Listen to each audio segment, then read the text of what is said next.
নওগাঁর মানুষ আমরা এগুলো কিন্তু কুশলি পিঠা বলে থাকি। আমি যা বলি তাই কিন্তু ভিডিওতেও বলতেছি। আসলে প্রিয় দর্শক, আসসালামু আলাইকুম।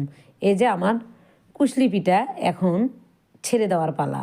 এটা কিন্তু ভটভটা বলক তুলে এই কুশলি পিঠাটা ছেড়ে দিচ্ছি। দেওয়ার পরে কুশলি পিঠাটা জাল দিয়ে ভটভটা বলক তুলে তারপরে আমি আমার এই সাতখুপি পিঠাটা ছেড়ে দিলাম। দেখুন, এক এক করে আমি সাতখুপি পিঠাটাও ছেড়ে দিচ্ছি। আসলে একটা রসে ঠিক দুটি পিঠা আইটেম হয়ে গেল। দারুণ বুদ্ধি, তাই না? অসাধারণ, অনেক সুন্দর বুদ্ধি। আর দেখুন, এই যে তারপরে দেওয়ার পরে এই দুধগুলো ঠান্ডা করে নিয়ে এর উপরে দিয়ে দিলাম। তাতে করে কিন্তু দুধটা আর কেটে যাবে না। দেখুন, সুন্দর হয়েছে, অসাধারণ।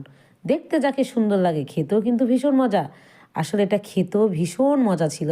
আমি আপনাদেরকে দেখিয়ে দিচ্ছি একটা একটা করে উঠিয়ে। দেখুন কতটাই সুন্দর হয়েছে, খেতেও কিন্তু অনেক মজা ছিল।